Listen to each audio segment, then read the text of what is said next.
obviously you've had quite the ride over the last year. 25-year-old, and you make your MLB debut, and somehow, some way, you end the year in the World Series.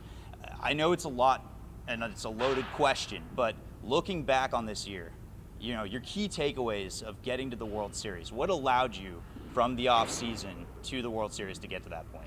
Yeah, I think staying healthy, coming in here every day in the off season helped me get to that point, and 160 games later, and you're still fighting for a playoff spot, I think, and then fighting to get to the World Series in the playoffs. I think it's the importance of staying healthy and being able to keep grinding for your team comes from in here in the off season, being able to survive in September, October. I talked to your weight coach, and he basically told me this is your playground, right? This is your spot where you're learning a lot about yourself. You're kind of trying new things to get stronger, better. At the end of the day, when you kind of reflect on a year ago, what did you do here that did allow you to kind of carry that over throughout the rest of the regular season? Yeah, I think every offseason you kind of experiment, and you experiment with certain things, whether that be pitching or weightlifting and training. And last year, you know, we did some more single leg stuff. So say hypothetically that single leg stuff helped me throw harder, or we did more jumps or whatnot, and little things like that. You come into every off season, experiment with those, and Eric Hammer knows better than most what will work, and that's why I come in here and to Norton and work with him. You had a lot of success down the stretch. It's kind of interesting watching the highs, the lows, anything that you'll see with, you know, a prospect going into the MLB. Kind of take me through that as a player that made your rookie or your debut this year, your first year. How did you kind of navigate that? Yeah, there's always highs and lows in sports and in life, and I think I've always been taught to be even-keeled and kind of stay level-headed, and that's how I was raised. That's how I was taught in high school and college, and I took that into pro ball, and that helped me this year a lot, because there were highs. I debuted, and then there were lows when I got sent back down to AAA and made my way back up, and there were obviously highs in the postseason. So just kind of staying level-headed and staying yourself. I think that was the best thing I've learned. May the 3rd of 2023, obviously the day you made your debut. What was that emotion like, knowing that you were getting to go into the game? Ultimately, you were getting your MLB career started. Kind of take me through that.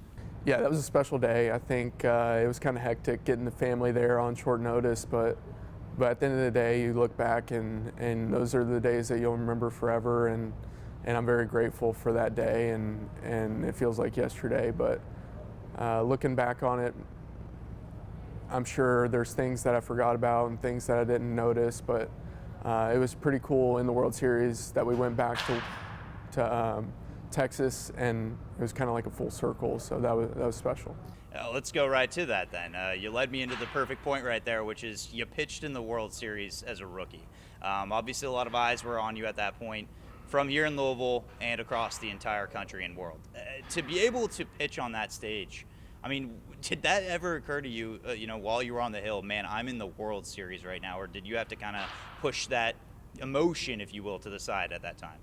A little bit of both. I think before it was like, holy crap, this is the World Series, but once you got out there, you got on the mound, it was just another game. You know, you kind of zero out and in the moment and just focus on the things that you need to focus on. But now sitting here in the off season, looking back on it, it was definitely like, people ask, how'd you look so calm? It was because in the moment you don't even think about that kind of thing, and then later on you're like, wow, that was pretty cool, and you look back and appreciate those moments.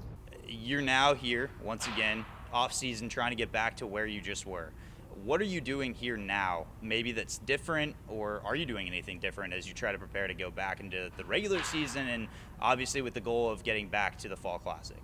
Yeah, like I said, you experiment with certain things every off season. So this off season we're doing just a minor difference from last season. Overall, the same goal, but you know, come in every day, you work hard, and you take care of your body. That's, at the end of the day, that's the most important thing, and to stand healthy for 160 games, and and I think that's the overall goal every day, day in and day out, that we're trying to accomplish here. Hammer had told me a couple names out there that really kind of helped influence you. A few that kind of stood out to me, obviously Chad Green, a local guy, Jordan Montgomery, who is currently a free agent, but found a ton of success obviously as well, and you guys faced off against each other. So kind of crazy, the close-knit tie that you get in the MLB. Talk to me about those guys and the relationship you have with them, and ultimately what you've learned to get yourself to this point. Yeah, we were with each other last year, and I think one of the most important things that I learned from Chad was to be accountable.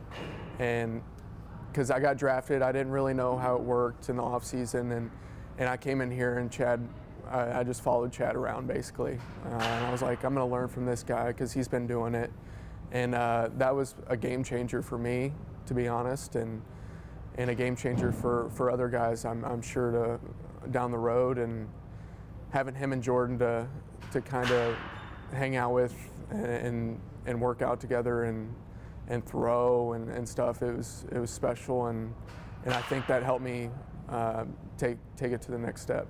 Okay, I got one more baseball question for you, okay?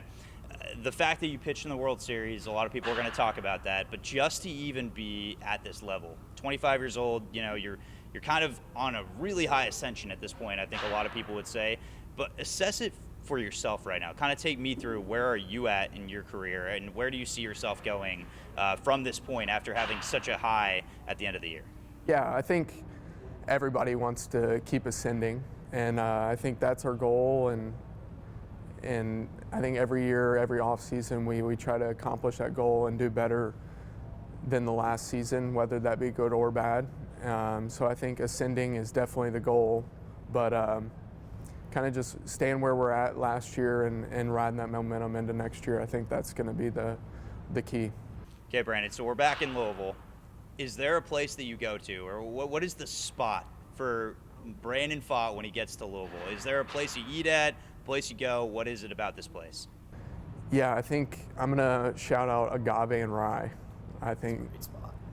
Yeah, the past few years, that's my spot, and Nulu's popping off, so I think there's probably places that I don't even know about down there that I need to go to, so Agave and Rye is my spot, though. The tacos there, man, are incredible. Yeah, you can get anything on the menu. It's nuts. It's nuts. Okay, when you're in Arizona, what's the go-to spot? It's called the Mexicano. The Mexicano. Yeah, okay. Some Mexican food. They got good food in general, but their Mexican food is unbelievable. When you go on the road, you've been to a couple places. Actually, you've been to quite a few at this point. What is the best away stadium you've been to? The best away stadium would probably be, I'm gonna shout out two because they're tied. I'm gonna go with San Diego and Pittsburgh. Those are my two favorite, PNC Park and Petco. Yeah, Petco is pretty unbelievable. Yeah, just San Diego in general. It's a hard place to beat. Yeah, but Pittsburgh's a sleeper. It's a sleeper. Okay. What's the best mound out of all of them? People talk about this stuff. They're all good. Yeah. I think at that level, they're all pretty consistent. Yeah. Is there one spot, one stadium that you haven't been to yet that you're looking forward to going to? I think Atlanta. I haven't been to Atlanta yet, so I think we open up with them, or we play them early in the year, so that'll be fun. Okay, last one I got for you here. It's Christmas season. At this point in time, you get a tiny step away from baseball. What are you doing with the fam? How do you celebrate Christmas? How does that look for you? Man, we have a Christmas party every year. A few days before Christmas, and I'm looking forward to that. I think it's Friday this week, so looking forward to that. Just hanging out with the family. That's the best part of Christmas, is a few days before, and then obviously waking up on Christmas Day. So yeah, there's nothing that beats that, right? Nothing. What was playing in the World Series similar to that feeling of waking up on Christmas Day? I'd say very equivalent. When Santa comes, I think that's an equivalent experience.